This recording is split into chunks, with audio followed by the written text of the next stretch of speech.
only thing that gon' be normal is distribution. Normal folks gon' infuse some. Optimize your lineups and you feed the rest, you mute them. Turning it up, these numbers are loud. Peeping this game from a nimbus is wild. Making it rain. While I embrace all this risk, I'm insane. Talking about that best bill, I'm the best rest till into the next world. Guess I got next still. Best bill, I'm the best rest till into the next world. And welcome into a special Best Bell Fantasy Football podcast and live stream. It's week 13. We're getting into the grind of December, almost to fantasy playoff time. And that's where these very important start-sit decisions are going to be crossing our minds and hearts and our feelings and our spouse's feelings, our significant others' feelings and our dog's feelings and our cat's feelings. And everyone around us will feel what we feel over the next couple weeks because of the decisions that we make tonight. But special guest going to help me out tonight, David Gautieri from the Guru Fantasy World. David, how's it going tonight? It's going great. I mean, no pressure, man. I mean, you got the whole world. Even your dog's emotions are in this. I mean, I don't mind letting your dog down. To be honest, I'm sure they can handle it. Your spouse, though, I mean, I don't want to let her down. That sounds terrible. That would be pretty I disastrous. hope I can give some good advice for everybody's spouses.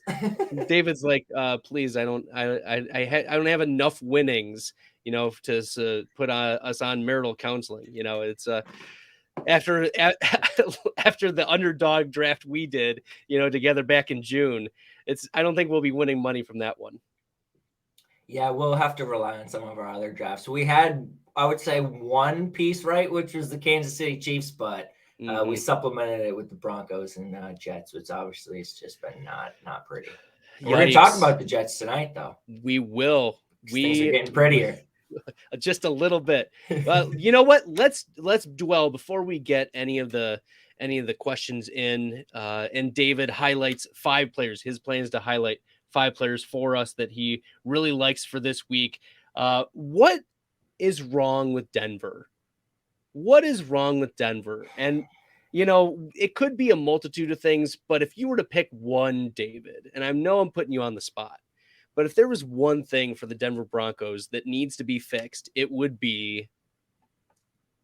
It's a trick question because you don't get that bad with one thing being wrong. It's a multitude of issues. Like, it's obviously quarterback play to begin with. Russell Wilson has not been great. His weapons, not as good as they are in Seattle. DK Metcalf and Tyler, especially, they're showing it this year with Geno Smith. Like, they are much better receivers than Cortland Sutton and Jerry Jeudy are healthy when they're healthy. And they haven't been healthy. Talk about all the ancillary pieces. Tim Patrick hurt before the year. Albert O, they're healthy scratching him. That's where you talk about the coaching comes into play. It really it begs the question, like, how many things need to go right to turn the ship around? And I think number one, it's got to be firing the head coach, because Russell Wilson, this is 1 year and 11, and we have 10 other years where he was an above average quarterback, 30 plus passing touchdowns in 4 of the past 5 years, including 40 passing touchdowns just 2 seasons ago. So I would be looking at it as an opportunity to buy low on Russell Wilson, because I do think it can only go up from here. Eventually, Hackett's got to be gone. I mean, he just seems to be making mistake after mistake. The play calling, everything, he's the clock management.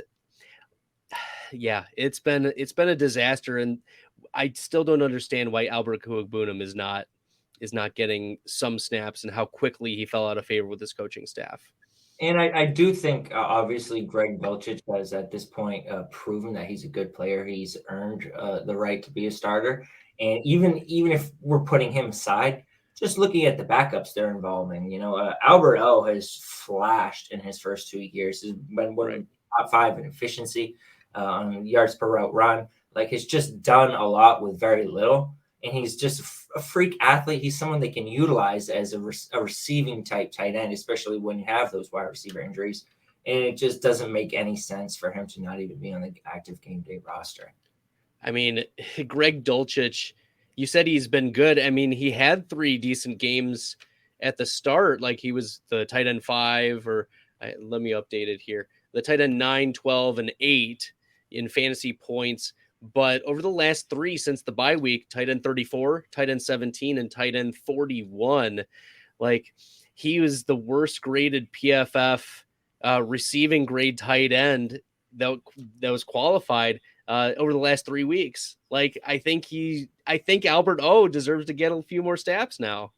I wouldn't look too much into that overall because he's doing, if you look at the larger sample as a rookie year, Dulcich is doing just fine in like all the categories. Like he's commanding a decent enough target share. He's doing it down the field. And a couple of things, he had a touchdown taken off the board to a penalty.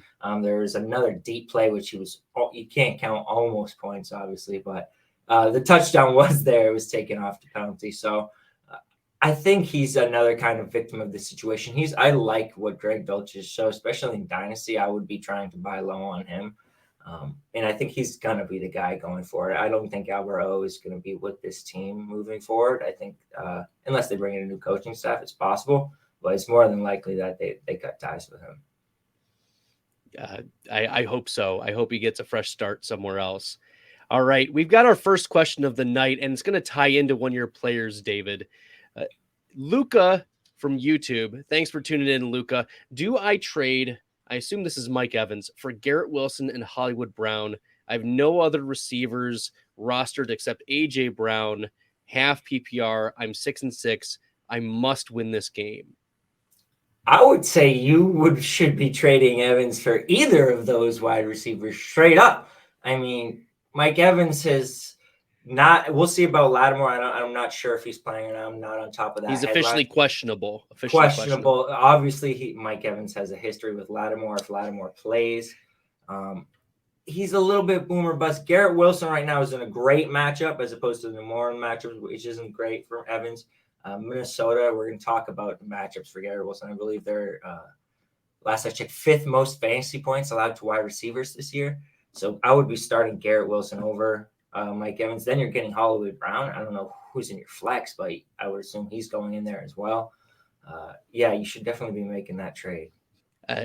Just to speak to it there, David, Mike Evans, wide receiver 34 or worse each of the last 3 weeks. He's just been bad. Chris Godwin's been the focus. Chris Godwin has 8 consecutive games with 6+ receptions. So Brady's just really focusing on him as like a check down in the offense right now, and Evans is kind of like a secondary thought. Well, that will allow us to get into one of your players here. David, talk to us about a little bit deeper Garrett Wilson this week. He's really flashed the last 3. He's been a top 15 wide receiver in PPR 3 the last 4. But we've seen a transition from Zach Wilson at quarterback to now Mike White. How is this matchup going to look now that the Jets are traveling to Minnesota? Yeah, so when you gave me an option to pick 5 players for to talk about, I wasn't really focusing on just this week. I was just kind of focused on 5 players we should talk about. So Garrett Wilson, this week is part of it. But I wanted to kind of focus on him from like a dynasty perspective as well. Absolutely. Just because of what he's going to do to close out the year. So we obviously saw him early in the year with Joe Flacco putting up these big games, struggled with Zach Wilson, immediately puts up a big game when Mike White comes in as quarterback this past week. And I think this is a really good time. It could be the last opportunity you have to be getting these kind of trade down deals to Garrett Wilson, where I would be looking to move big pieces. I'm talking like A.J. Brown, Jalen Waddle, CeeDee Lamb. If you can trade a CeeDee Lamb in a 2024 2 for a Garrett Wilson in a 2024 1, I'm probably taking Garrett Wilson in the 2024 1. And it's nothing against these other stud wide receivers. But in order to understand like why we should be high on Garrett Wilson moving forward, we have to like look back at where he came from. So Garrett Wilson coming into the NFL, he was an early declare top 10 pick. So since the year, I like the finger point, early declare top 10 pick. Since the year 2010, we only have 7 wide receivers who were early declare top 10 picks. And I'm not just talking redshirt juniors. We're talking 3 years and then off college into the NFL.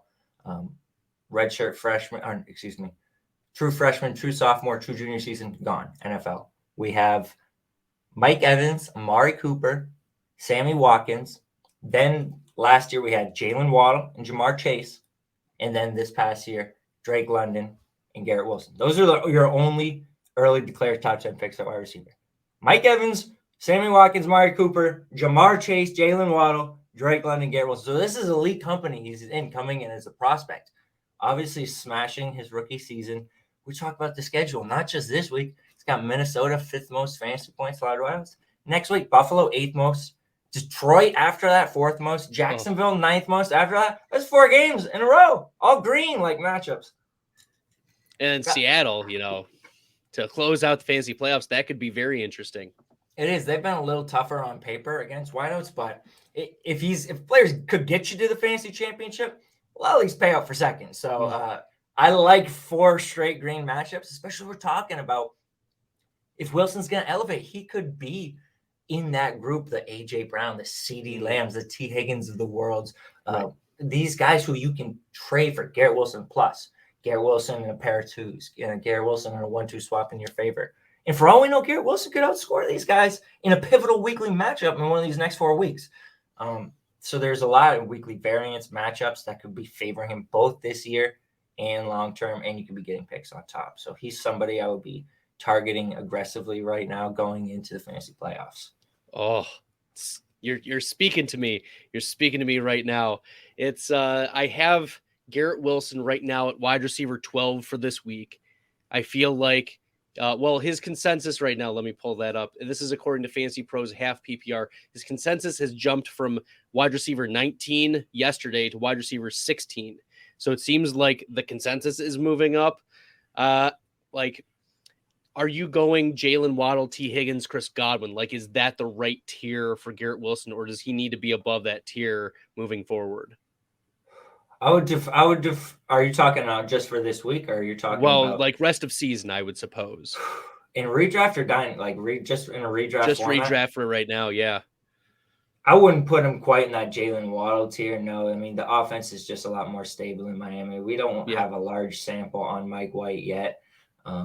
But yeah, around Godwin or close to it, yeah. Okay. How confident are you that Mike White is going to be the starter 2023?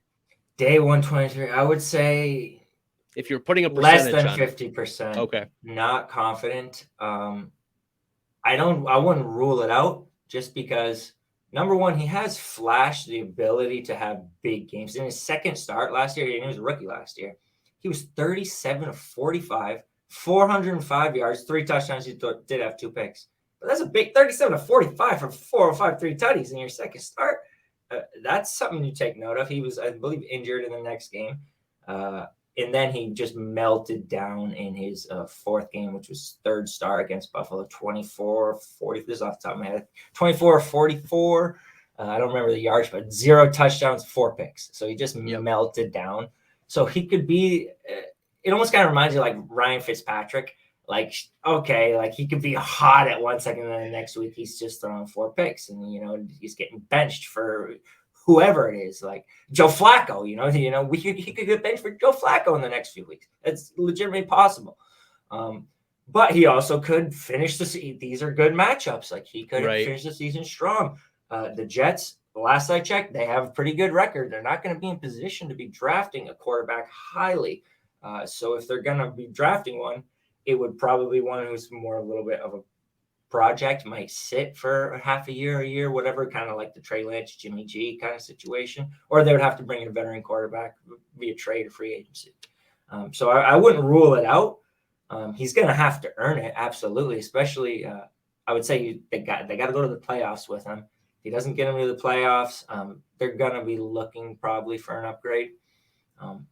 But we'll see. I don't know. The odds are against him. I mean, what was he, 4th round pick, 5th round pick? We'll see. He could easily go the route of just say like Davis Mills. Looks good for a little bit, kind of falls off. So I wouldn't invest too much in Mike White. Dynasty, I would buy him for 3. I would sell him for 2. I love it.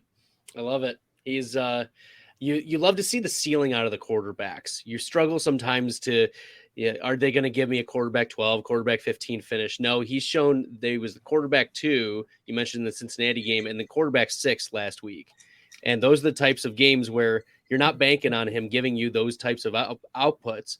But his connection to Garrett Wilson, his connection to Elijah Moore, despite the minimal snaps. And, oh, man, we had Elijah Moore on that underdog team.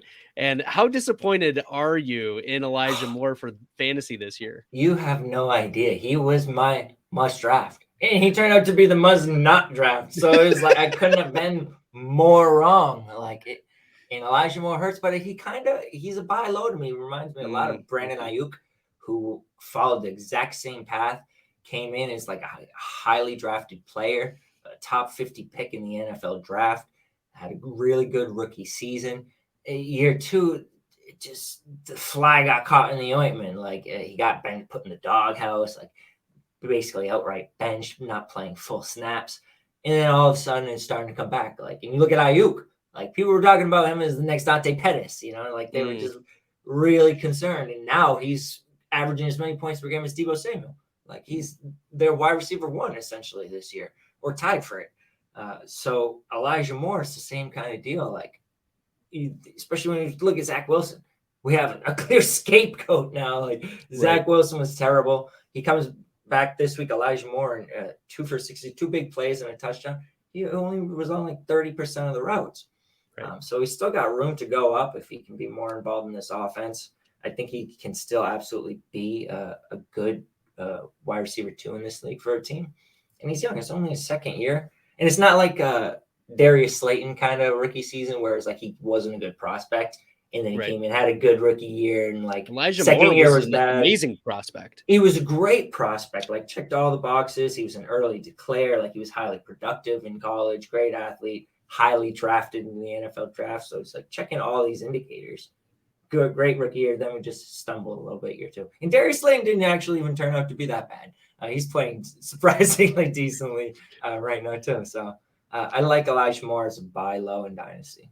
We'll see about redraft. You got to be a little frisky to be putting him in your lineup until we see the route share go up. That is pretty frisky. I agree with you. Elijah Moore, though, I was able to get for Romeo Doubs pretty much straight up. I love that. Love that.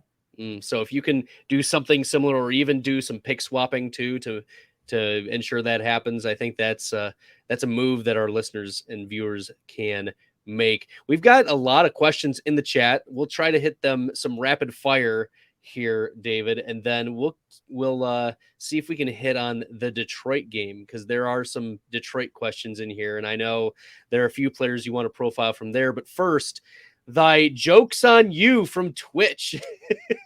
David Montgomery, Rachaad White, Jamal Williams, or Jeff Wilson in full PPR.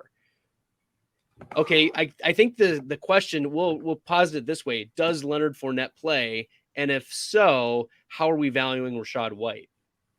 I think you got to be valuing Rachaad White ahead of Fournette right now. I think Fournette's going to be playing the last I checked. I don't even know if he's on the injury report. That's tricky.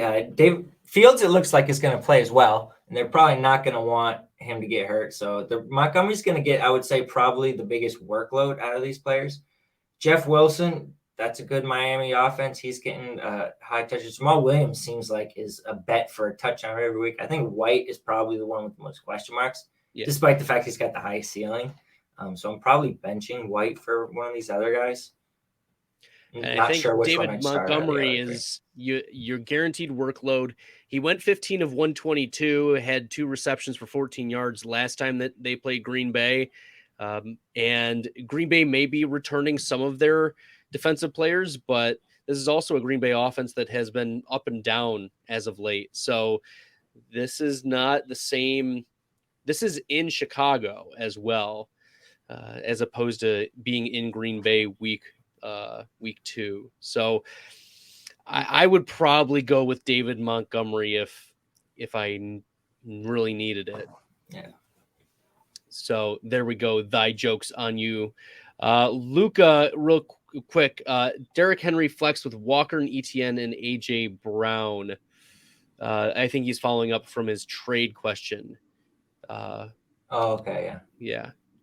So Yeah, you're making that trade. You're sending away Mike Evans for sure. Bye. yeah. See ya. Sayonara. David Montgomery, we answered the Joker already. B Dubs, should I pick up Dobbins? Other running backs, CMC, Lenny, White, CPAT, would have to drop Tony, DPJ. I think you can drop one of those bench receivers just because if we see Dobbins come back and have a health game, you might want to start him. Lenny and White, they could turn into kind of cannibalizing. It's possible. Patterson, I think you're starting him for sure, like over Dobbins till further notice. But I'd be fine dropping Tony or Peoples-Jones. We'll see what happens with Peoples-Jones and Watson. He could see an uptick, but I don't know if he's got like any sort of crazy high upside as they settle in. I think it could take a few games. Yeah, and in particular, this game with Cordarrelle Patterson, the Atlanta offensive line is projected to outplay significantly the Pittsburgh defensive line. It's also a home game for Atlanta, and that's where Cordarrelle has hit his ceiling this year. He's averaged 15 fantasy points and half PPR in his home games. So you have to like Cordarrelle Patterson this week. I would fire him up as a running back too, pretty confidently. And then we'll do one more, and then we'll get into the Detroit game. Actually, this one and the next one, because they both talk about the same player here, David. Pick one. DeAndre Swift, Rashad White, Cortland Sutton, Samaje Perine, DPJ, Jamison Williams. And I think the answer is pretty obvious, yeah? I think it's got to be Perine if Mixon's out.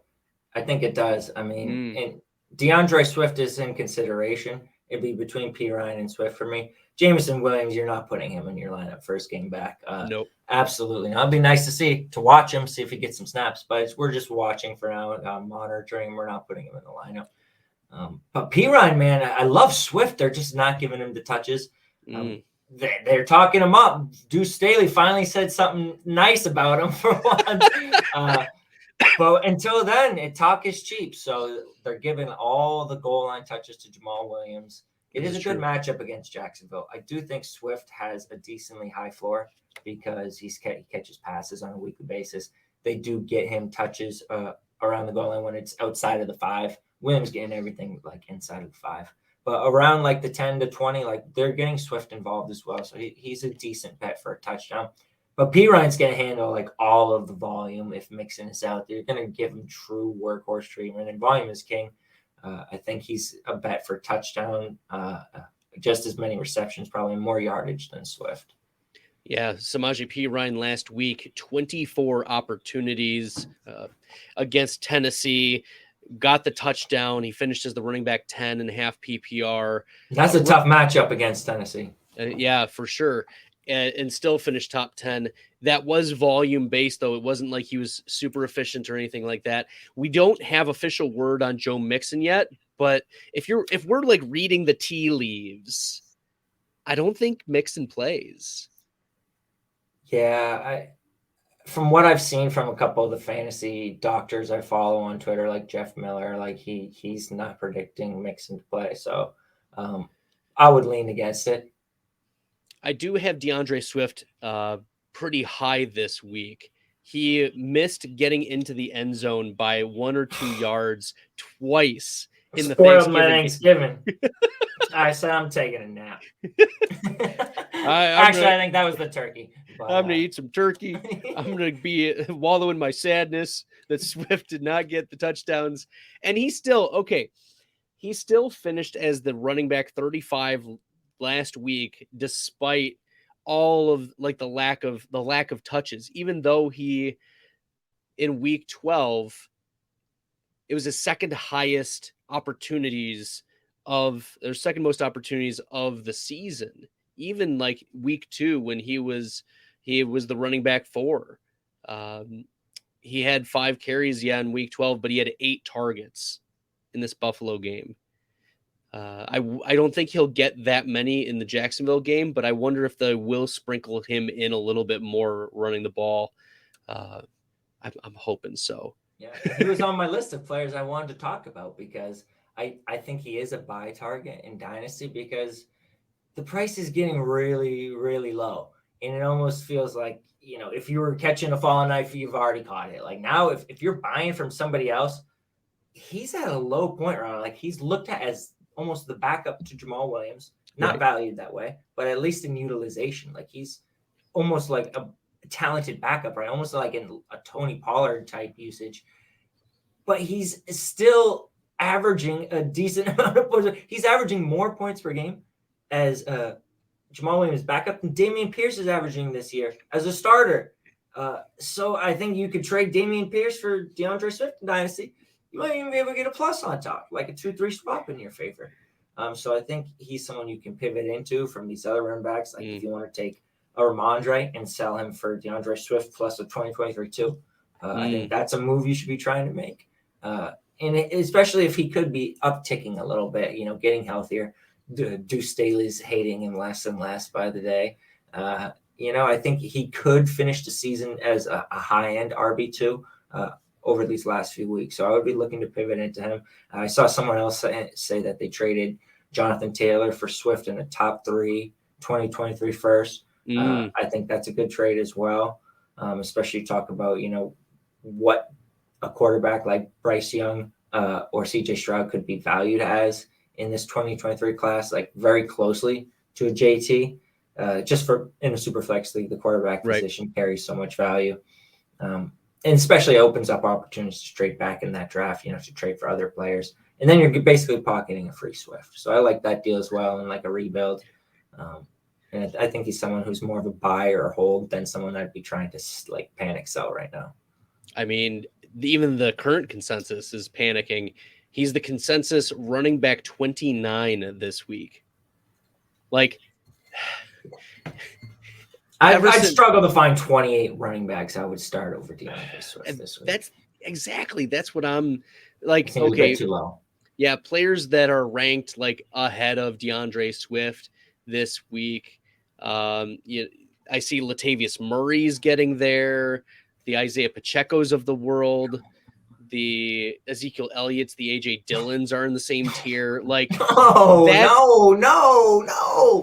David, this is what where we're at right now. This is what buyers buy more Swift. If your trade deadline, throw AJ Dillon in like a 3 as from the DeAndre Swift owner. Some people overvalue 3s. You should be trying these sorts of things. Right. Buy the panic, because the consensus right now is very, very low on DeAndre Swift. And I would assume that people who play Dynasty have a longer term view of DeAndre Swift. Like they trust the talent. They're trusting that, but maybe they're not. I mean, maybe this is the time to strike. This is the time to strike. Yeah. So we'll see about DeAndre Swift, but there are a lot of questions about, am I going to start Swift or Zonovan Knight this week? Right? It's tough because I think Knight if Michael Carter's out,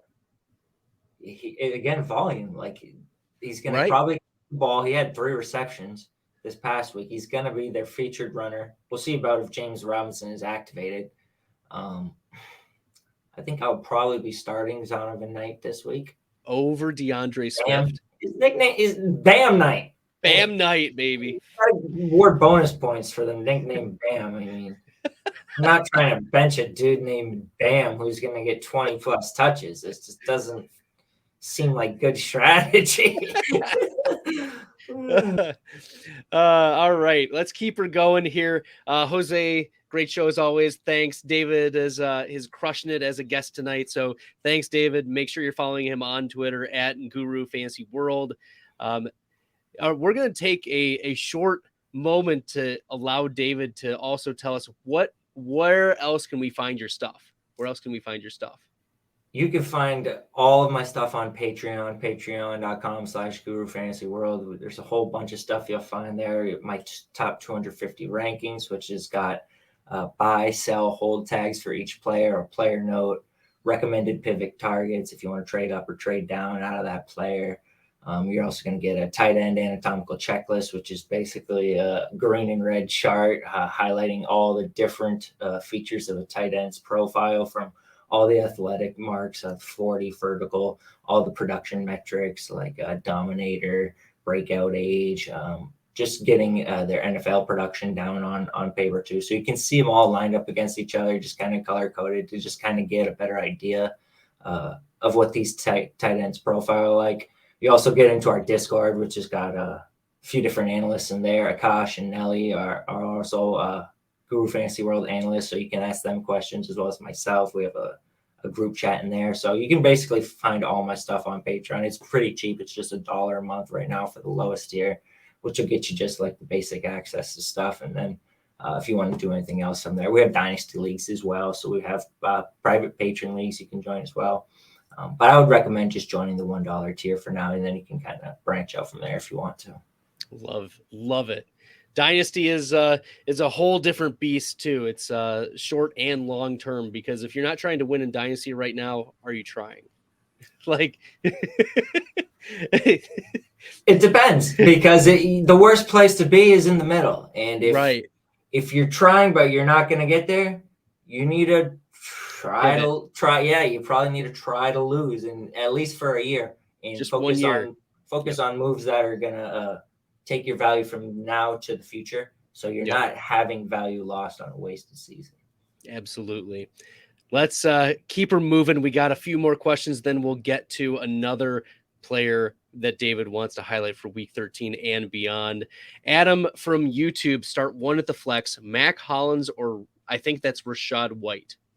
I think Rachaad White is probably as good for a bet for as many receptions as Mac Hollins just on receiving volume alone.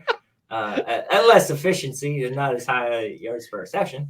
But he could produce Mac Hollins just on receptions the way Tom Brady dumps the ball down and checks the ball down. What do you have, 9 receptions last week? 9 receptions, 9 targets. Even with Fournette healthy, active, you got to be starting the running back, I think, here over Mac Hollins. Hollins has not been a consistent enough option to be relied upon.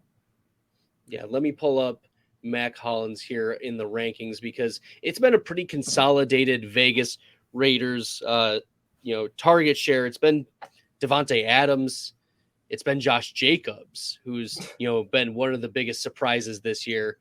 But then Mac Hollins right now is the consensus wide receiver 43 on Fantasy Pros. And he's had 1, 2, 3 finishes in the top 26 so far this year. I mean, he had the wide receiver 2 finish against Tennessee, where he went like 8 for 158 and a touchdown. So, but it's been a while. I think White is the best bet to give you something.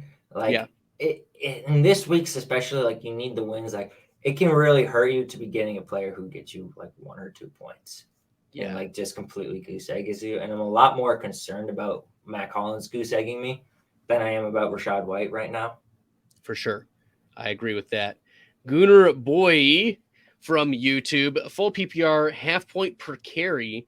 You have to sit 2, so get rid of 2 of these. Brian Robinson, DeAndre Swift, Rachaad White, Olave, and Kamara. We're firing up Olave this week, right? Man, Kamara. I really struggle with sitting Kamara. Like, Kamara he's been cold, but he's not been getting the carries. He's gotten single-digit carries 3 of the last 4 weeks. But if I ask you which one of these players goes for 30+ points this week, which player? It's Olave or Kamara? Like the Olave ceiling, or I mean, 30+. Like, you're only getting that out of a Kamara type guy like Brian Robinson. Kamara's only had 1 game this year where he's scored a touchdown. It tells me he's due for regression. Against Tampa, who gives up the fewest receiving yards to running backs. Man, he is playing Tampa. That's a tough one. I really struggle with sitting Kamara. Like, right, but I think I'm sitting Kamara, and I think I'm sitting Brian. Of course, he didn't play against Tampa earlier this year. Antonio Gibson is I think he's expected to miss, right? He's questionable. I'm not sure about Antonio Gibson. Yeah, he was questionable. Yes, he's officially questionable. It's against the Giants. Let's see here. He has a foot injury. He did return to practice on Friday after missing Thursday. He's on the right side of questionable, but I think Olave is. I'm definitely starting Olave. Absolutely. Like, it just comes down to which running back am I pairing with him. I don't know. I struggle. Well, we're sitting two of them, so I would sit Kamara, and I think I would sit Brian Robinson. Yeah, I'm on board with Olave. I think we're agreeing Olave and Swift are probably going to be in that lineup there. Yeah, and then we're Rachaad just White to split on the last one. Rachaad White or Kamara. Like, it's Kamara in a bad matchup, and I guess he's dinged up. It looks like on the injury report, or White in a not great matchup in a committee. Like, I think I'm still going Kamara. I mean, okay, I'm a start your stud kind of guy. Like, if they have a good, I don't know if he's a stud anymore. That's the thing. Oh, it's like, just so tough because he can go off at any point. In season long, he's still up there with the league leaders in points per game season long. Like, he had a stretch 26, 18, 17 for like 4. Like, he was going off, and even his receiving numbers, even in the down games, are consistent. He doesn't have a game since week 3 with less than 3 receptions. So he's still gonna catch passes. He had 2 fumbles this past week. I mean, it just seems like Tampa gives up the third fewest fantasy points to the running back position, and the Tampa Bay Buccaneers have a PFF projected 32% run block advantage over the New Orleans Saints offensive line. I'm not putting Robinson or Rachaad White in my lineup. I couldn't click the buttons. I couldn't do it. Okay. We'll keep it going. Faster pace this time. Gooner Boy pick 2, Geno, Goff, or Fields. I think it's Fields and Geno, right? Yeah. All right. ETN, White, Pacheco, Mixon, or Gus. Start 3. Not Gus. Yeah. Pacheco, I mean, we'll see. He's just not really getting any receiving work at all. So he's basically like he's going to get you 50 to 80 yards and maybe a touchdown. I mean, we're probably going to have to start Pacheco if Mixon's out, right? Pacheco versus White is tricky. I don't know that I feel like I have to start Pacheco over White. Definitely starting ETN if he's active. Yeah. It's between White. I mean, Mixon, if he's active, you're obviously starting him as well. So it would be ETN and Mixon, and then it would be between Pacheco and White for me. But definitely not Gus. Not Gus. Last one from Gooner Boy. Who'd you start? Mixon? I think we answered that one already. Or I guess we're throwing in Miles Sanders now. Chaos bomb. Miles Sanders. I think obviously Mixon, if he's active, you're starting. Then Sanders, you're starting him. Yep. Okay. All right. We're going to peel off the Band-Aid here, David. The biggest question for week 13. And I've posted like 4 videos on the YouTube channel about this. I have received 50 plus comments on the different videos. It's been my most viewed set of videos just this week. And this has to do with questions about starting Lamar or starting Deshaun Watson. And my general take is that from a fantasy perspective, he's a back-end quarterback, one that has a lot of rust, hasn't played in 700 days, but also we've seen week to week quarterback 1 overall upside. And moral issues aside, we're going to get the questions of who are we starting over Deshaun Watson this week? I'm not too concerned about the rust factor. Like, he is going to be having gone over a full season now without full season and a half, basically, without playing a game. But he's still an elite talent. You don't just lose talent at the quarterback position like that. And it's a cake matchup against Houston. The thing that I would think is going to happen, though, is that they're going to limit the amount of attempts that they have with him. I don't expect them to be going wild with passing attempts or putting a ton on his plate. Right. It's an easy matchup. Nick Chubb, Kareem Hunt, these guys can run easily all over this team. I think you're going to see a few wow plays here from Watson. I think he's probably going to look good doing it.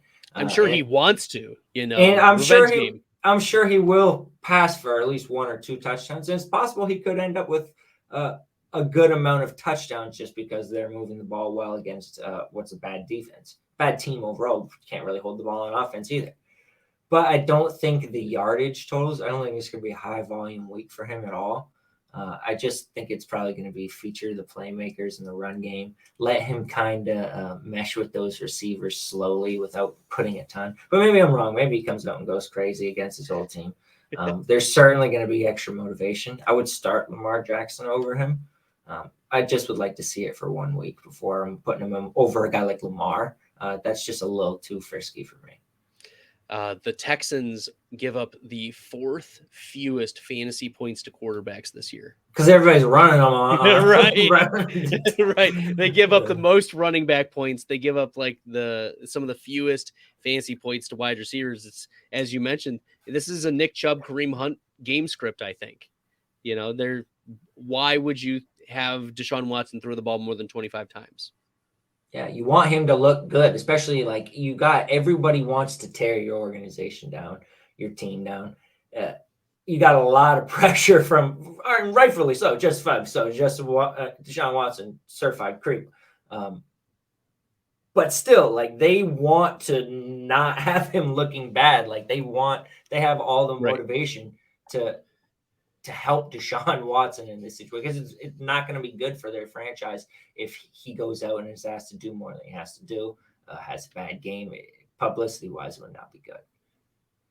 Toronto Dave popping in. He's saying hi. What's up, Dave? Number 1, Dave Squad. Scott Kobe is asking, what are our thoughts on Mike Evans? And if we replace him, what receivers are we looking at? He struggles against the Saints. And, well, he struggles a lot against Lattimore. We've seen those struggles documented over the years, and he's been ejected from games. He's gotten into fights. Like they can't get themselves together. Like, boys, pull yourself together and play the darn game so that we can get some normal sample sizes. But this is a Monday night game, and like Evans projects as a mid wide receiver too for this game. Even with the Lattimore treatment, I think you're starting Olave over Evans, but like, are you starting Amari Cooper over Mike Evans in a dome? Like you hope so. Yeah. Are we getting into the Brandon Ayuk level over Mike Evans? I mean, regarding this question, like if you were to replace him, what wide receivers would you look to? He's looking at the waiver wire. Like I can't imagine there are two. Maybe a Jacoby Myers got dropped. But Jacoby played Thursday already. So yeah, sure. I mean, I don't know who would be out there. Zay Jones. Zay Jones. How about that? I would play Zay Jones. I'm down with that. The matchup this week is solid. How about Josh Palmer? Josh Palmer. Some people drop Josh Palmer. If Mike Williams is out again, which it looks like he's going to be, right? He is out, yeah. He is out, yep. So I'm not against it. Not a Josh Palmer fan in general, but. Wow, that would put Mike Evans as more high-end wide receiver 3 level then. I think that's probably more like what you should be expecting. Like maybe he gets a touchdown, but not a high-volume game. Yeah, I like that call as a Zay Jones close proximity, because the Detroit Lions give up the 3rd most fantasy points to wide receivers, and the Jacksonville Jaguars have a 53% pass block advantage per PFF. Especially with ETN, nicked up a little bit, they might run him to death. It was Zay Jones coming off career high in targets. I mean, you need a must win. You're probably going with Zay Jones over Mike Evans. Ooh. I love the bold call here. I love it. That was your call. I was searching for names, man. I didn't have a list. I'm like who is unrostered right now? Man? Scott is asking, guys, are we sure Swift gets a bigger workload this week? No. Sure? No, we're not sure at all. Sure. We're sure he's got a good matchup. I mean, okay. So the DeAndre Swift snap counts over the last 4 weeks. He went week 9, 14%, Week 10, 31%. Week 11, 30%. Week 12, 37%. So it is the most that he played, but it was also a negative game script where they had to dump the ball off to try to catch up to the Buffalo Bills. And I don't know if it's going to be that way, but this Lions Jacksonville Jaguars game is one of the highest over unders on the week. It's like 51 or 50.5, depends on the sports book you're looking at. But you have to wonder if this is another access point to Swift. I don't know if it's the workload that's going to get there, but maybe it's the game total that could get there. The touches have gone up in 4 straight weeks, not many touches, but 5 to 7 to 8 to 9 touches. So he is slowly like trending up. So you're telling me he can get double-digit touches this week? I would think he had 8 targets last week, just targets alone. So it's an exploitable defense. It could be a high-scoring matchup. We talk about on the other side. We just talked about Zay Jones. We think this Jacksonville offense is probably going to score a good amount of points against Detroit. It could be a negative game script for them again as well. I would hope he gets double-digit touches, at least 10 to 12 touches, probably a touchdown. Yeah, we got some Bam love in the comments. Let's go. We've got a question from Gooner Boy. Bam Knight or Dameon Pierce, half PPR? I'm starting Bam Knight over Dameon Pierce. I have a lot more confidence just in the offense's ability to move the ball. Ooh. I mean, talent aside, Dameon Pierce is just getting completely neutralized by the fact that the Texans cannot move the ball. They have no other playmakers. Brandon Cooks is just about it. I think is he out? I mean, he's out this week. He's out. Like it's Nico Collins, baby. I'm sorry, Nico Collins, truthers. Like, I was once you, but that's not what it is. Like Nico Collins is just a guy. They have nobody. They have nobody on this team. They have no quarterback play. It's going straight downhill. Like I would say easily start.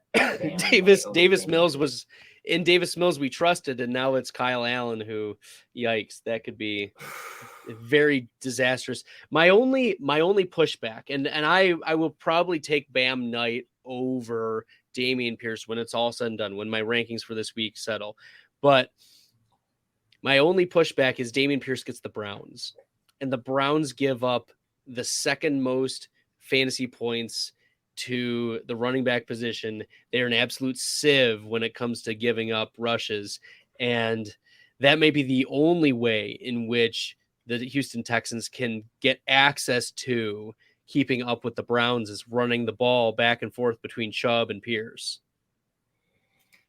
Yeah, I don't know, man. Like I said, a guy named Bam. I mean, I'm not sitting him 20 touches. The Vikings are not great against running backs either. I mean, they're middle of the pack. The Vikings give up less than 80 rushing yards a game to running back. But in fantasy points, in fantasy points, like we care about the receptions as well. True. We got them at 4 or 5. They're like 14th. So they're basically middle of the road. It's not a bad matchup for Knight. It's just the offense. Like I get it's a good matchup for Pierce, but what is this offense going to do in any good matchup moving forward? I don't know if they're going to be able to exploit. If you don't doesn't fall in the end zone, he's a back end running back 3. If you don't have stable quarterback play, like I think at this point defenses are saying, hey, it ain't going to be Dameon Pierce who beats us. Like make somebody else make a play for this team, and nobody can. So I would like to see Pierce bounce back for him, just like rushing out to throw him in over a guy who played well last week, got receptions last week, is in an offense with a quarterback who's hot, who's got his whole team wearing his face on their shirts. Mike effing White. Yeah, I'm so glad you saw that. And we talk about the blow-up potential for White. 400-yard, 3-touchdown game in second start last year. A 3-touchdown game this year. This team could score 4 or 5 touchdowns this game. We could be talking about Bam Knight scoring 2 touchdowns this week. Are the Texans as a team going to score 1 touchdown? Ooh. I don't know. I don't know that they will. I don't know that they will. So I'm going Bam Knight. Yeah, this could be. Here's the crazy thing. I think that the over-under for the Vikings-Jets game is actually lower, or it was lower. Okay, so the Jets-Vikings game, 44.5. The Cleveland Browns-Texans game's 46.5. Yeah, probably like 40 of them for the freaking It's Browns. only +8 for the Texans. It's only +8. That's wild to me. That nevertheless, I do agree with you. I think the sports books are off on the projections and game totals, but nevertheless, let's keep going. I think we hit on the Dameon Pierce question too there. Okay, maybe Yeah, longer term, you want to talk about like not just this week for Dameon Pierce, but also moving forward. How should we approach Dameon Pierce in Dynasty? I think he's still a sell, man. Like, I just if you're a competing team, like he's really not helping your team at all right now. Like you can trade him for another running back who like a Miles Sanders plus, like a guy who's a little bit older, outperform him. Maybe you can get a third round pick on top. Like I don't see how you hold him on a contender when there are more stable running backs outproducing him. At least I should say more stable in production this year. And you can get pluses on top. You could trade him for DeAndre Swift in a rebuild. I don't know how you're holding this guy either. Like we've seen these running backs get churned, like James Robinson. Like I know this is not going to happen. Pierce. He doesn't have to get completely churned out for his value to take a major hit. Like look at Elijah Mitchell. Like, and it doesn't even have to be a McCaffrey level player. What if they just want to add another like receiving type running back in this draft? They're going to be adding probably a quarterback in the draft. They're going to want to get him weapons. Maybe that means another running back. So you can trade him in a rebuild for somebody who's a contending team and maybe has a guy like Rashad Bateman or Calvin Ridley on their bench. If you can trade a Pierce for a Bateman in a 2 or a Ridley in a 2, I don't see how you don't do a move like that in a rebuild. So I don't really see him as a hold for either a competing team or a rebuild. Like he's a sell for me across the board. I think his value is still like a little inflated versus what it should be. So I'm not really buying into him long term. Yeah, it's hard to buy into Dameon Pierce. I wrote him up over the summer as one of my fantasy avoids in Dynasty, or like I wasn't buying the hype, and it did not look good for the first half of the year. Like I got torched in some of the chat rooms. I was burned in effigy in the Reddits. You know, it was not a good look for the Stalder clan. But here we are, Dameon Pierce finally revealing his true colors in a bad offense. Okay, Pacheco or Pierce in PPR? That's a tougher one for me because, like you said, like he does have a good matchup. Pacheco, like the problem is there's no receiving work. There's none. Like right. And in a full PPR league, that's going to limit his upside. Cincinnati, we'll see. I don't love starting. I would probably go Pierce. I don't love either of those options. I'll probably flip a coin. Yeah, I think said the way he's solving tiebreakers this week is whichever player was born closer to the equator. Isaiah Pacheco is coming off of 3 straight games with at least 15 carries, at least 69 rushing yards. Nice. And then he finally fell into the end zone last week. He finished at the running back 16 against the Rams. The Rams are a real tough rush defense, but now he gets Cincinnati. Cincinnati's more middle of the pack. As you mentioned, this is PPR. Pacheco has had a grand total of 4 targets on the season. Dameon Pierce instead had 6 targets just last week against Miami. So I think I'm going Pierce. Because if we're expecting such a negative game script, he's gonna get more receptions. If Kyle Allen doesn't just get sacked every freaking play, like it's because I think this is going to be a high scoring game against Cincinnati. So Pacheco's probably going to score a touchdown, I would say. 22 you don't think Melvin Gordon is going to get I some do work think here? I think he will be eventually probably more of the receiving guy. I don't know if he's going to immediately take all of Pacheco's rushing work, which is kind of what we're wanting out of Pacheco is the rushing work. Right. It feels so hard for me to say I want to start Dameon Pierce. Like it just feels like we're chasing the early season. You know what I'm saying? Like right. that offense was a little more stable early in the year. It's really trending down, and Pacheco is trending up. 22 season high in carries last week. I'm starting Pacheco. Right. Pacheco. All right. You've convinced me. Let's keep her moving. Cousins, Dak, or Tua, pick 2. I think you're going Tua, and I think you're going Cousins, right? Because Dak gets matchups, guys.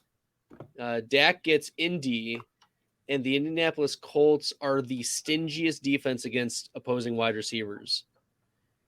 Like literally, I think it's Isaiah Rodgers has one game where he's given up more than 16 receiving yards.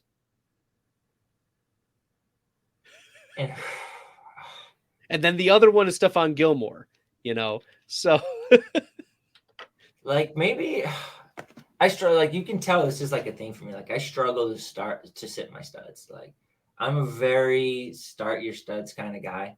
Right. And Tua is the stud right now. I would say Dak has been more of a stud than Kirk Cousins. I struggle sitting Dak. I struggle. I know, but he's been struggling as of late. He's thrown 4 interceptions over the last 3 games. The Jets have a good defense though. Like this could also be one of those. It's a tough matchup for Cousins too. I would go Tua and Dak. I think it's really close with Dak Cousins. I think it's really close. Yeah, we agree. Tua is probably your number 1. Tua is your stud. Yeah. Scott's asking if Debo's out, is Jawan Jennings worth starting? No. Gross. Sorry, no. Scott. Only in like Zay Jones. 16 game, Zay Jones, right? 3 flex leagues with extra PPR bonuses and if you have J's in your name, you get bonus points. That's he actually would be a really fine start in that kind of format. J's and N's would get you bonus points with Jawan Jennings. All right. All he would need is 1 catch at that point, and he's got you double digits. Kel's from YouTube. Who would you drop, Van Jefferson or Mac Hollins, to take a chance on Corey Davis? Both, either. Yeah. Van Jefferson probably. Do not roster either of. I mean, what is the upside that in Van Jefferson? I mean, it's a bad passing offense. The quarterback's out. The season's pretty much over. Like they're just gonna run the ball and suck. Like you don't want, right. Even though he's the technical number 1, like that's not gonna equate to anything. Yeah, Minnesota's allowed the 4th most fantasy points. They allow the most receiving yards to wide receivers on the season. This secondary is really porous, and they get into shootouts. So Corey Davis is a really sneaky pick if you're in a deep league and need a flex spot. And whichever one you don't drop for Corey Davis, go drop him for a backup running back. Like you're just a lot better stashing a backup running back on your bench than stashing one of these guys who's at no point are you going to feel comfortable. Like their whole team could get injured and they bring in practice squad guys, and you're not going to be like, hey, I want to start Van Jefferson. Right. But you stash backup running back, starter goes down. All of a sudden, a guy who you weren't thinking about, now you're like, all right, he's looking at 15 plus touches. He's definitely going in over a guy like Van Jefferson. So clear out those roster clogger wide receivers and go pick up some backup running backs and good offenses. Listen to the GOAT here. How do we feel about DeAndre Hopkins? This user, JTbo64 from Twitch, says he's concerned about how Hopkins' targets were cut in half once Hollywood Brown returned. I'm trying to aggressively trade him for Amon-Ra St. Brown. That will bring us to our last player. How are we approaching? Well, we'll talk about DeAndre Hopkins, and then we'll get into Amon-Ra St. Brown here. Yeah, I think obviously it is a little bit of a concern. Like he's clearly not going to be like that bona fide wide receiver 1 DeAndre Hopkins with Marquise Brown on the field. They're going to split that role as the alpha target earner, and it's going to be more like probably high-end wide receiver 2s, maybe low-end wide receiver 1 weeks, but it's just not going to be the same kind of like he was basically Devontae Adams like before while Hollywood was out. And it's not going to be that kind of consolidated share. You're going to have to add something, obviously, to turn him into Amon-Ra St. Brown. I don't know what, He's talking about a redraft format. So if you can do it like clearing out a bench player or a flex, obviously, but I wouldn't overpay to turn Hopkins into St. Brown in redraft unless you have the depth, because he's still going to be like a solid wide receiver too. Yeah, so right now, looking at keep trade cut, the DeAndre Hopkins versus Amon-Ra St. Brown, you'd need to give up. Additionally, what they're projecting: Mike Williams, David Montgomery, Derek Carr in a super flex, a mid 23 second, or Elijah Moore to get Amon-Ra St. Brown. That seems to be the market right now. Well, in Dynasty, definitely I would be trying to pivot from D-Hop into Amon-Ra St. Brown a lot more aggressively than in redraft. And that's so Hopkins plus Mike Williams gets you Amon-Ra St. Brown? Send him. Take Amon-Ra easily. I would say probably even a 2 you could add to that. Like, I think those are declining assets. Amon-Ra St. Brown is somebody who is just, at this point, the production speaks for itself. His rookie year, he had 90 receptions, and he was barely involved the first half of the year. I was among the skeptics. It's time for like everybody. You're still hearing people bringing up Jameson Williams. Oh, is Jameson Williams good? If Jameson Williams is a good enough player to steal targets, he's also a good enough player for them to throw the ball more. They're only 21st in passing attempts. So it's a lot more likely that he just earns targets and they throw the ball if he's that good than him taking away from a role that it doesn't overlap with Amon-Ra. Yeah, he's going to take the targets from Khalif Raymond and DJ Chark. He's not going to take him away from Amon-Ra, especially with TJ Hawkinson no longer on the Detroit Lions. So I agree with you. I wrote an article for Fantasy Data last January, February, and it was like dynasty sells. And one of my dynasty sells was Amon-Ra, because I didn't believe that the Detroit Lions would keep him in that role, that they would, I assume that they would sign like a Juju Smith-Schuster or something like that they would also aggressively get like an alpha wide receiver. But based on what they did in free agency, they signed DJ Chark. So that kept, the slot pretty clear for Amon-Ra. And then they drafted a top tier outside wide receiver who was recovering from an ACL, who was not going to impact the target shares at all of Amon-Ra. Once they did those moves in the offseason by May, I changed my tune on Amon-Ra. He was one of my biggest buys, one of my biggest pivots this past offseason, based on what information the Lions were giving us. They trusted Amon-Ra. They went out of their way to make sure that the players they added weren't going to interfere with his role. Yep. And you look at just how consistent it is on a weekly basis. He doesn't have a healthy game. He had a couple injuries early in the year. He doesn't have a healthy game with less than 9 targets since week 12 of his rookie season. Like, we're talking 10. Well, I'm going to read these game lines to you. The healthy games: 10 for 86, a touchdown on 12 targets; 8 for 73 on 12; 8 for 90, a touchdown on 11; 9 for 91, 1 on 11; 8 for 111, 1 on 11; 8 for 109, 1 on 10.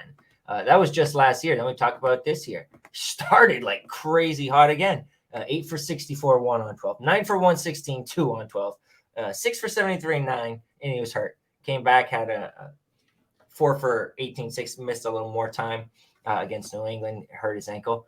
The past 5 games: 7 for 69 on 10 targets; 4 for 59, 5 on 9 targets; 10 for 119 on 11; 7 for 76 on 8; 9 for 122 and a touchdown on 10 targets. It's just consistent every week, above 10 fantasy points, above 9 targets. Like, he at this point is averaging more points per game in his second season than A.J. Brown, C.D. Lamb, and T. Higgins are averaging in their third and fourth. Go look at Fantasy Pros leaderboard, points per game. You're going to see Amon-Ra up above these guys in his second season, and he is valued below them. So if you can trade a C.D. Lamb or A.J. Brown, a Jalen Waddle, a T. Higgins for Amon-Ra St. Brown, and like a future 1-2 swap in your favor, one of those guys in a 2 for Amon-Ra and a 1, you're taking that 1 every day, running with it. You're getting better production than a handful of these guys, most of them.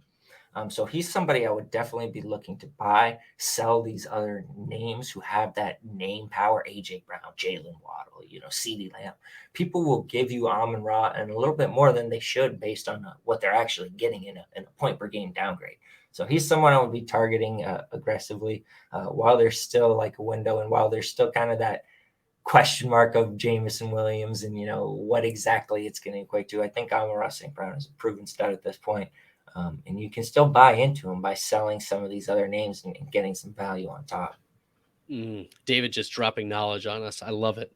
I love it. The Amon-Ra truthers are cheering in the background. They are the gladiator scene. The Coliseum is erupting with Amon-Ra St. Brown truthers applauding David and his advice to go get him in Dynasty. All right. For this week, this was a tough one for me. Amon-Ra St. Brown or Christian Kirk? Amon-Ra. That's not tough for me. There are only a handful of wide receivers I would start over Amon-Ra St. Brown. So he's in the below the tier of the Adams, Tyreek Hill, Diggs, Jefferson, but is he in the same tier as CeeDee Lamb? He's outscoring CeeDee Lamb in point per game. How could he not be in the same tier? He's outscoring him. He's in the same tier at a higher notch. Oof. In redraft, the CeeDee Lamb truthers are not liking you right now. In redraft, I would take Amon-Ra over CeeDee Lamb if I could just pick one of them for the rest of the season. I would take Amon-Ra. I love it. I love it. I love it. This is great. This is quality content, everyone. Amazing. I don't think that should be a hot take to take the guy who's scoring more points. It isn't. But there's so much name power to CeeDee Lamb. Like, you are upsetting fan bases by speaking the truth here. And it's nothing against CeeDee Lamb. CeeDee Lamb is a stud in his own right. But especially, if you in a dynasty league, you can trade him for Amon-Ra St. Brown and a random 2. I would take that, and that's like the bare minimum. You could get more than that. You might be able to pull off a 1 even. That's what I said, a 1-2 swap. You could get probably a pair of 2s. Even if you had to give a CD and a pair of 3s for Amon-Ra and a pair of 2s. Like, I'm taking Amon-Ra and the 2s, and I'm happy that I went from a stud wideout to a stud wideout, and now I have some more draft capital.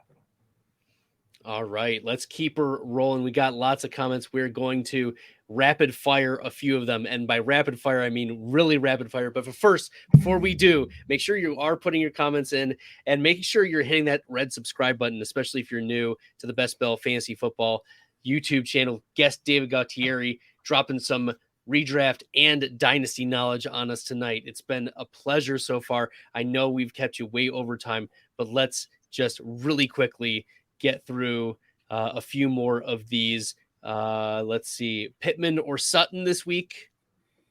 Pittman, that Denver, you're not starting dumpster fire Denver players unless you're in absolute desperation mode. Pittman's clear start there. Yeah. Half PPR, Barkley, ETN, Kamara, Pittman, Olave. Pick a running back and then pick flex play. Barkley and Olave? It's between Pittman and Olave, I would say. ETN has got a little bit of an injury question mark. Like, I don't know if I'm starting him over one of these stud wideouts who's healthy. I'm going Olave more confidently. I'm bolstering you, David. We're definitely going with Saquon, though. Yes. Mac Hollins or Jerry Jeudy? Is Jeudy going to be active? He's... Man, why is Mac Hollins in so many questions? Why do so many people have Mac Hollins on their roster? Am I missing something? I gotta look up Mac Hollins, man. Devontae Adams is Adams gonna be out? He's planning to play. I haven't heard. Is he hurt? I mean, what am I missing with Mac Hollins, man? Man, oh man. But Jerry Jeudy's probably going to be out. If it's only between those two, you're probably starting Mac Hollins. I guess, yeah. Okay. I guess I am slandering Mac Hollins. I'm looking up the game logs now. Yeah, not too bad. It's not as bad as I thought. Yeah, he's. I guess there's a blind spot for me, huh? All right. Darren Mac Waller Hollins, and Hunter. Like, yeah, that's why we have Mac Hollins. They came out. They flocked out to see you, David. God. All right. Kels said, I already played Ramondre. Who'd you start? Swift, White, or Pierce? Swift. Yep. The Amon-Ra user wants D-Hop and Burrow and would offer Amon-Ra, Herbert, and Swift. Yeah. Why haven't you already smashed that? You're taking Amon-Ra. Like Swift Boston fan, you should have already smashed that, right? Swift doesn't even. That's a free Swift. It's a free Swift. Free Swift. Take your free Swifts. Yes. Okay. Swift, Zay Jones, or Pacheco, half PPR. Swift. I think you got to go Swift here too. Kel's 22. Any upside in any other Jets wide receivers other than Garrett Wilson? I mean, we talked about Elijah Moore. We like his profile. We just wish he would get more snaps. At least he got, I think, like 30 or 40% of snaps last week. I just want to see it get to more like 60%. That would make me feel a lot better. I wouldn't qualify Corey Davis as an upside play, but I would definitely qualify him as like an underrated depth piece. Underrated depth piece ahead of Mac Hollins, evidently. Or are you reconsidering your position? In Dynasty, I would take Corey. I would trade Mac Hollins for Corey Davis. Corey Davis is a former first-round pick. All right, he was a top 5 pick. Yep, he was fourth to the Titans. Yep, he was not off to a bad start this year either until he was injured. He was like producing, arguably as their wide receiver 1. So I would trade Mac Hollins for Corey Davis in Dynasty. Kel's asking Jared Goff or Jimmy Garoppolo. Jimmy, I think. Yeah, Jimmy G. We're asking about, this is Ryan N. He asks every week about my top kickers and top defenses. So this is for you, Ryan. My top 10 kickers. I'm going to start with number 10 for this week. It's Jason Myers. Number 9, Younghoe Koo. Number 8 was Tyler Bass. You should have already played him. Number 7, Graham Gano. 6, Harrison Butker. 5 is Badgley. 4 is Daniel Carlson. 3 is McPherson. 2 is Tucker. And number 1, Dicker, the kicker. Props to anybody who actually ranks kickers because I'm not your guy for that. I mean, and then top 10 defenses. For this week, this is a special segment here, David. Philadelphia Eagles are 10, Commanders are 9 for me. The Packers are 8. The Patriots you should have played at 7. The Browns at 6. The Bills you should have played at 5. The Tampa Bay Buccaneers at 4. The Seahawks at 3. The Cowboys get the Colts, they're 2, and the Ravens get Denver Broncos. They're my number 1 defense. I'm going with the Cleveland Browns simply for the fact that I went with Miami defense against this Houston offense last week, and they scored me almost like 30 freaking points. Defense. Like, if it ain't broke, don't fix it. Just stream whoever the Houston Texans offense is playing on defense. We've got some Go Bills, Go Pats going on in the chat. Drop Hollins. Stafford will be back for Van Jefferson. That's not true. Stafford is officially placed on IR, expected to miss the rest of the season. So I would drop Van Jefferson. Yeah. The quarterback future is Wolford. I apologize for Mac Hollins slander. Sorry for cutting you off. I had to get that apology out on the record. David, make sure that he gets it on the record. I want to apologize to Mac Hollins and his supporters. I will make sure that is a short clipped up and then put on all the socials. Make sure that Mac Hollins people see it. Okay. Let's keep going. Vikings beat Miami. Hopefully they beat the Jets.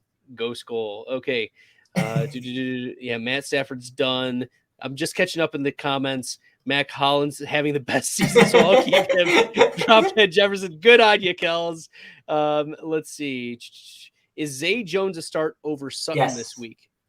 Mm-hmm. Yes. I think so too. And I mean, well, we'll talk about Sutton here for just a second, but I do have Zay Jones at 27 right now. I have Cortland Sutton at 29, and I think I'm going to keep bumping him down the more and more Zay Jones, as we talked about it, the Lions give up the third most fantasy points to wide receivers.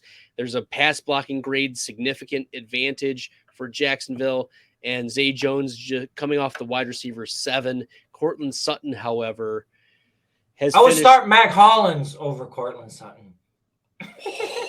All right, that's full circle. That is an insincere apology. That's an insincere apology to the Mac. It's the truth. I would because Cortland Sutton, that team is going downhill. Like, look at, again, it's kind of like the Dameon Pierce thing. Like, I feel like if you're starting Cortland Sutton. Cortland Sutton has 3 straight games with 66 receiving yards and at least 7 targets and at least 5 receptions. He's hit 10 or more fantasy points in half PPR each of the last 3 games. He just has not gotten into the end zone.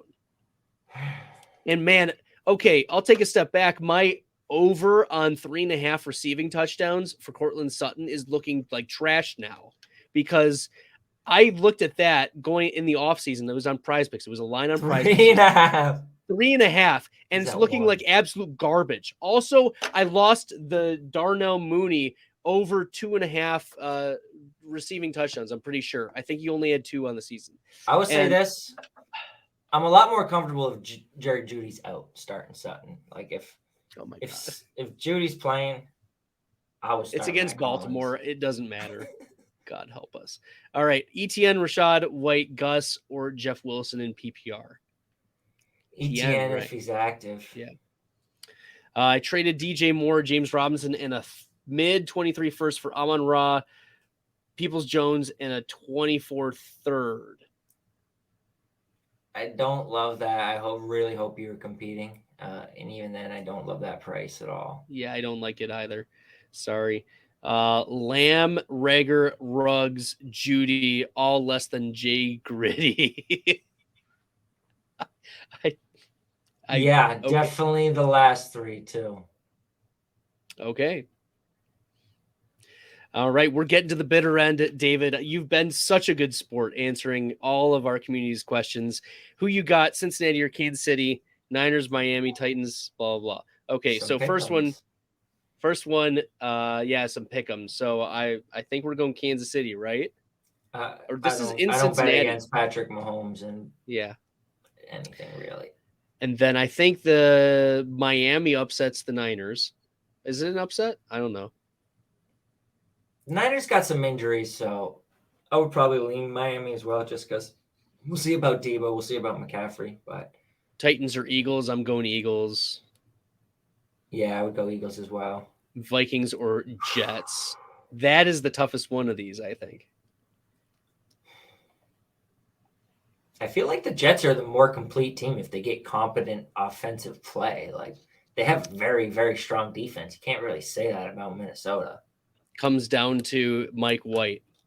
Yeah, I say let's go with the Jets. Mike White's hot, you know. The team is feeling it right now. White hot, baby. He's white hot. Yeah.